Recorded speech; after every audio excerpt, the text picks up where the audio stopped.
sú rôzne uhly pohľadu na ten názov.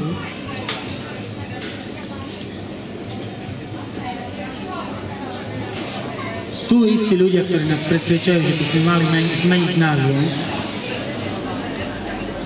Na to, aby sme zmenili názov, by sme museli, si myslím, že urobiť relevantný nejaký výskum, ktorý by ukázal, či áno alebo nie. Zatiaľ z tých informácií, ktoré máme, nám tu vychádza, že je to značka, ktorá má šancu posunúť veci ďalej. A hlavne symbol, ktorým je klobúk, je veľmi podstatným fenoménom tejto záležitosti. Takže, ako vidíte aj teraz, drvá väčšina novinárov a médií neprejavila záujem o informácie o 700-točných. Nemajú záujem informovať o korektných a čestných veciach. Do médií by sme sa pravdepodobne dostali len vtedy, keby sme išli strhnúť nejakú lajku niekomu, alebo keby niekto z nás začal tu vystrájať a robiť iné neprístojnosti, vtedy by sa tu zbehli mediálne, no neviem, či to nazvať hyeny, hej, lebo hyeny sa zbehnú vtedy, keď vidia nejakú zvrátenosť.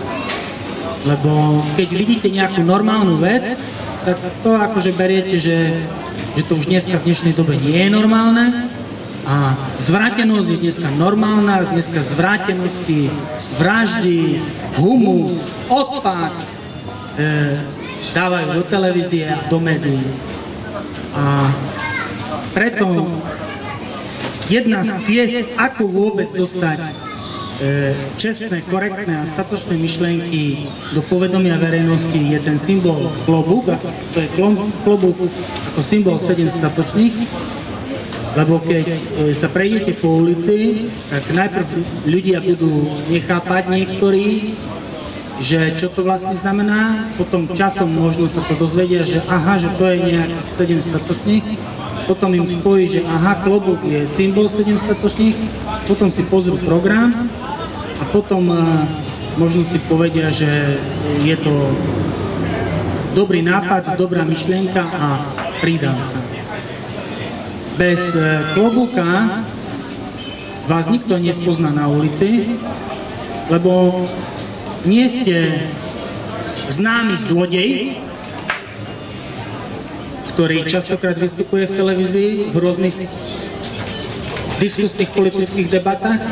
Nie ste známy mediálne vlastizradca, ktorý vystupuje často v rôznych politických diskusiách. Ste proste človek, ktorý niečo v živote dokázal. Ste statočný, ste odborník a nosíte klobúk. Niekoľkokrát som to hovoril. Je to jedna z ciest vzhľadom na mediálne embargo, v ktorom sa nachádzame, vzhľadom na to, že vec, ktorá pred 50 rokmi bola bežná, to znamená, muži nosili bežný klobúk, ženy nosili takisto bežný klobúk a šatky, je dneska nie bežná, lebo doba sa posúva do toho stavu, že tak ako som povedal, nie bežné veci, zvrátenosti sú normálne. Takže zatiaľ zostávame pri značke 7 statočných, pri klobúku 7 statočných a myslím si, že aj zostaneme pri značke 7 statočných a symbole, lebo to je viac. To nie je marketingový produkt, to je myšlienka.